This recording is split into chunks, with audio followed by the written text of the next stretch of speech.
अस्सलामुअलैकुम my YouTube family, welcome back to Mujizal family. ये कोई स्पेसिफ़िक डे का व्लॉग नहीं है, बल्कि इसमें वो सारी वीडियोस हैं जो 1 मंथ मैं मम्मा के पास बैठ के रिकॉर्ड करती रही हूँ। जैसे कि आपको पता है, आपने व्लॉग्स में देखा है कि मैं टोबा रहने के लिए गई हुई थी, जिसको ऑफिशियली रेस्ट कहते हैं लेडीज़ का। मैं वो करने गई थी अपनी मम्मा के घर का स्पेशल वाला रेस्ट। तो वहाँ जाके जो मुझे एहसास हुआ है ना, वो ये है कि कोई ज़रूरत नहीं है हमें अपनी जानें मारने की किसी भी रिश्ते के लिए। हमारा अपना कोई नहीं है। ये जो औरतें कहती रहती हैं ना, मेरे बच्चे, मेरा घर, मेरा मियाँ, कुछ भी नहीं है दुनिया में अपना सिवाय अपनी ज़ात के। अगर कुछ आपका अपना है तो वो सिर्फ़ और सिर्फ आपकी अपनी ज़ात है।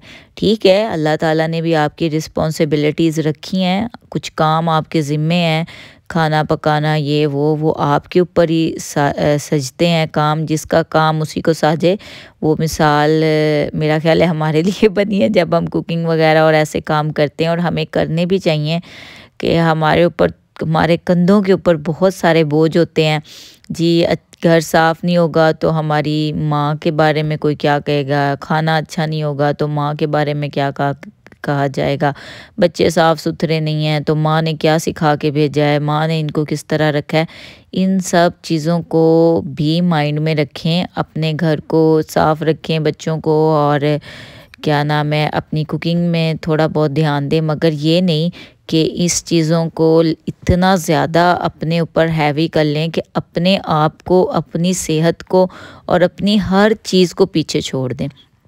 कोई ज़रूरत नहीं है किसी को ज़्यादा सर चढ़ाने की, किसी की ज़्यादा रिस्पॉन्सिबिलिटीज़ लेने की, क्योंकि एट द एंड आप बुरे हैं और आपने बुरे ही रहना है। आप एक्सट्रीम लेवल पे जाके भी अच्छे बन जाए ना, तो आपकी एक गलती ने आपको सारी ज़िंदगी जो आपकी पीछे गुजरी है ना, उसको बुरा कर देना है।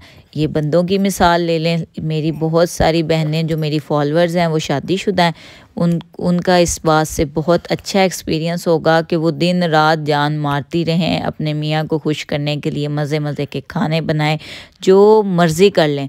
मगर आपकी छोटी सी गलती, छोटी सी कोताही, उसके बदले में आपको ये जवाब सुनने को मिलेंगे, ये मेरी कोई रिस्पॉन्सिबिलिटी नहीं लेती, ये मेरा कोई काम नहीं करती। और अगर समझदार और अच्छी सोच वाला बंदा हो तो उसे समझ आए कि ये जो बच्चे संभाल रही है वो किसके हैं, जो घर संभाल रही है ये जहेज़ में लाई है, या जिस फैमिली से ये मिलती है, अपना आराम का टाइम छोड़ के उनको टाइम देती है, वो फैमिली किसकी है। जब इन्होंने ऐसा नहीं सोचना तो आपको क्या ज़रूरत है। अपना रेस्ट का टाइम सेलेक्ट करें, अपनी ब्यूटी की तरफ कंसंट्रेट करें, अपनी सोशल लाइफ को बढ़ाएं। और मेरा सबसे इम्पोर्टेंट मैसेज आप लोगों के लिए ये है कि अपने आप को अपने कदमों पे खड़ा करें। जब तक आप दूसरों की मोहताज रहेंगी ना, इनके माइंड में एक ही बात रहेगी, कोई नहीं, मुंह बना लिया तो खैर है, आके मांगना तो हमसे ही है। तो मेरी तो आप लोगों से यही रिक्वेस्ट है, अपनी तमाम फॉलोअर्स से, अपनी तमाम बहनों से, कि अपनी ज़ात पे कंसंट्रेट करें। ये बच्चे भी तब तक ही आपके हैं जब तक ये जवान नहीं हुए, और बाकी सारे रिश्तों से तो आप बहुत अच्छे से वाकिफ़ हो चुकी होंगी। बच्चों का भी रिश्ते हम देखते हैं, जो हमसे बड़े लोग हैं उनके कितने सारे अच्छे ताल्लुकात हैं बच्चों के साथ। ये तो एक जुआ है, कोई जीत गया तो कोई हार गया। बच्चों से उम्मीद रखना हमारी अपनी बेवकूफ़ी है, और इससे उम्मीद रखना ही नहीं चाहिए। अगर ये करें तो ठीक है, अगर ना करें तो ये कोई, हमने उनको इसलिए नहीं पैदा किया कि कल को वो हमें पालें पोसें और हमारा ख्याल रखें। ये अगर सोचा जाए तो ये हमारी ज़रूरत थी, हम उन्हें दुनिया में लाए, हम उन्हें क्यों बाउंड करें। अपनी सोच को ऐसे बदलें कि आपको कल को तकलीफ़ ना हो इनके बिहेवियर से। आप देखेंगे जब तक हमारे बच्चे नहीं होते, हमें दिन रात टेंशन होती है, बच्चे नहीं है, बच्चे नहीं है। मैं इस टाइम पीरियड से गुजरी हूँ, 4 इयर्स के बाद मन्नत मेरी ज़िंदगी में आई है। तो बच्चे हमारी ज़रूरत है, उस टाइम बच्चों को ये ज़रूरत नहीं थी कि हम उन्हें दुनिया में लेकर आते। इसके भी रिस्पॉन्सिबल हम हैं कि हम उन्हें दुनिया में लेकर आए हैं। तो बजाय कि उनसे उम्मीदें पालें, उनके लिए भी ऐसे काम कर जाएं कि उनके लिए भी ज़िंदगी आसान हो और कल को आप भी ऐसा काम करें ज़िंदगी में कि आप भी उनके लिए बोझ ना बने, ताकि उनका बोझ उठाएं, उनके बच्चों को कुछ देने वाले बने ताकि उनको भी कल को अच्छे लगे। अगर आप हाथ फैलाएंगे अपने ही बच्चों के आगे और उनसे ही करेंगे कि रिक्वेस्ट करेंगे, जी मुझे दवाइयाँ ले दो, मुझे अब फ़लाँ डॉक्टर के पास ले जाओ, मुझे अब ऐसा करना है, मुझे अब वैसा करना है, तो फिर आप उनके लिए बोझ ही बन जाएंगे। भले आपने उनके लिए रातों की नींदें ख़राब की हैं, भले आप उन्हें लेके रिक्शों में, गाड़ियों में या फिर पैदल ज़लील हुए हैं, उनको कोई कंसर्न नहीं होता, क्योंकि हम इंसान हैं। जब हम भूल गए अपने माँ बाप की मेहनत को, तो हमारे बच्चों के लिए कुछ करना चाहते हैं, तो हमें तब जाके अब एहसास हो रहा है कि हमारे माँ बाप किस स्ट्रगल से गुजरे थे जब हम माँ बाप बने। उनके लिए कोई ऐसे अल्फाज मत बोलें, कोई फ़ायदा नहीं है बाद में उनके लिए बाइस से तकलीफ हो। पहले से हमें इस चीज़ का ख्याल करना चाहिए, भी उन्हें याद आए तो वो बाइस से तकलीफ बने और आपके लिए बाद में भी वो गुनाह काउंट हो। मेरी तो आपसे यही रिक्वेस्ट है कि दूसरों के लिए बाइस तकलीफ़ ना बने, उन लोगों की महफ़िलों से उठ जाएं जो आपको पसंद नहीं करते, भले वो सगे आपके बहन भाई क्यों नहीं हैं, वो सगे आपके शोहर के बहन भाई क्यों नहीं हैं। मेरा तो ये असूल है, जो मुझे पसंद नहीं करता ना, मैं उसे नज़र आना ही चाहती हूँ बंद हो जाऊँ, कि मैं उसे नज़र तक ना आऊँ। तो आप भी अपनी ज़िंदगी का यही असूल बना लें कि जो आपको पसंद नहीं करता उसके आमने सामने जाने से क्या ज़रूरत है। दुनिया में बहुत सारे लोग ऐसे भी होंगे जो आपसे सच्चे दिल से मोहब्बत करते हैं, जो आपकी कंपनी को सच्चे तौर पे इंजॉय करते हैं, आपसे मिलने की ख्वाहिश करते हैं, बजाय कि आप ऐसे फजूल लोगों पे अपना टाइम वेस्ट करें जो आपको देख के जलते कुड़ते रहते हैं, ख़ुद को भी तकलीफ़ देते हैं और फिर अपनी जली कटी बातों से आपको भी तकलीफ़ देते हैं। उन लोगों पे टाइम सर्व करने की बजाय आप उन लोगों को टाइम दें जो आपसे मोहब्बत करते हैं, आपके टाइम देने को एंजॉय करते हैं। बाकी जो ऐसे लोग, अगर आप मेरी कुछ बहनों के ज़िंदगी में मजबूरी हैं, उनसे मिलना है तो एक लिमिट रखें, बस ठीक है, उस लिमिट में उनसे मिलें, हेलो हाय रखें, बस उसके बाद टाटा बाय बाय, ये ज़्यादा बेहतर है मेरा ख़्याल है। जितने हम लिमिटेड होते जाते हैं ना, उतने हम पुरसकून होते जाते हैं। तल्लुकात थोड़े हों मगर अच्छे हों, वही बेहतर हैं, और जितने ज़्यादा तल्लुकात होंगे उतनी ज़्यादा टेंशन्स होंगी। ख़ुद को इतना बिज़ी कर लें कि आपको दूसरों की फजूलियात सोचने का टाइम ही ना मिले। और बिज़ी करने में मैं पहले भी बात कर चुकी हूँ, अपने आप के लिए कुछ करें जो कल को आपको बेनिफिट दे और सबसे ज़्यादा आपकी औलाद को दे उसके बाद। क्योंकि अगर आपके लिए कोई चीज़ आपके मरने के बाद भी सदका जारिया है तो वो आपकी औलाद है।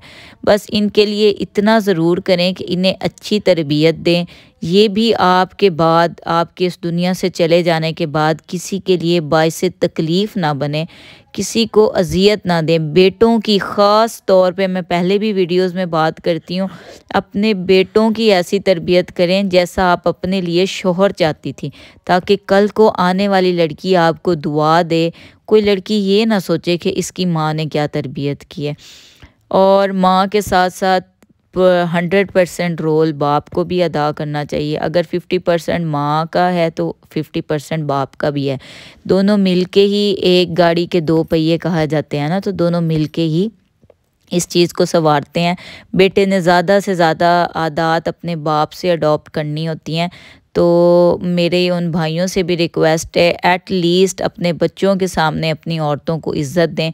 बेइज्जत करने में तो मिनट लगाते हैं ना आजकल के मर्द, मगर एट लीस्ट बच्चों के सामने इतनी इज़्ज़त दें कि बेटियां भी कल को समझ सकें कि मर्द औरतों की इज़्ज़त करते हैं और बेटे भी, क्योंकि बेटों ने वही सीखना है जो बाप ने करना है। अगर आज बाप उसकी माँ की इज़्ज़त कर रहा है तो कल को वो अपनी बीवी की उतनी ही इज़्ज़त करेगा। नहीं भाई, मेरे बाप ने ये किया था और मैं भी यही करूँगा।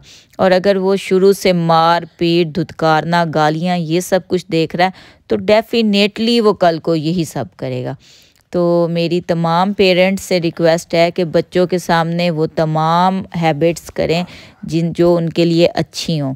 अगर वो अपनी हैबिट्स वैसे नहीं चेंज कर सकते तो सिर्फ बच्चों के लिए अच्छा दिखावा कर लें, ताकि बच्चों की ग्रोथ अच्छी हो, हमारा आने वाला माशरा अच्छे से अच्छा होता चला जाए। ये हमारी ज़िम्मेदारी है आने वाली नस्लों के लिए।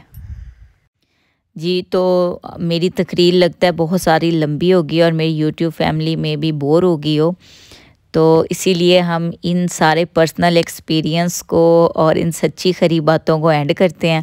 और मैं आपको बताती हूँ कि अब एंड वाला व्लॉग स्टार्ट हो गया है। हमारा लास्ट डे जो टोबा टेक सिंह में था वो डे स्टार्ट होता है।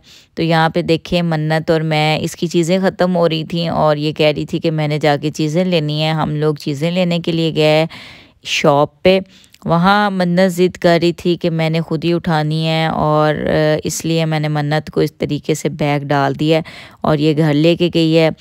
अब घर में ये अपनी खाला को दिखाएगी कि मैं क्या क्या चीज़ लेकर आई हूँ। तो इसके बाद मैंने एक जगह बात की थी मेहंदी की। मन्नत अली और मैं मेहंदी लगवाएंगे क्योंकि इसके बाबा आ रहे हैं। हमने दिन में भी काफ़ी तैयारी की थी इसके बाबा के आने की।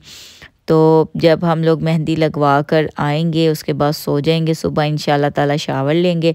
इनको ऑयल वगैरह मैंने लगाया हुआ है, इसीलिए मन्नत ने व्लॉग में कैप की हुई है कि इसके बाल बहुत ज़्यादा ऑयली हुए हैं।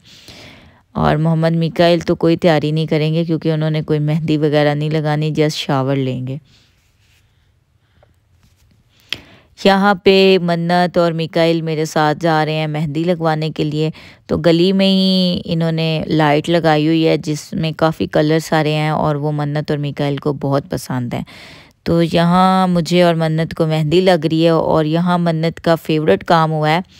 एक बच्ची आ गई है छोटी सारी जिसको देख के मन्नत बहुत एक्साइटेड हुई है और खूब उससे मोहब्बतें जता रही है। मेरे बाद मन्नत की बारी आ गई है मेहंदी लगवाने की। मन्नत को 2-3 दिन से फ्लू हुआ है, तो सुबह पहले उठ के मैं उसे नाश्ता करा के कहवा दूंगी और उससे इसका फ्लू काफ़ी ज़्यादा रिकवर हो जाता है उस कहवे से।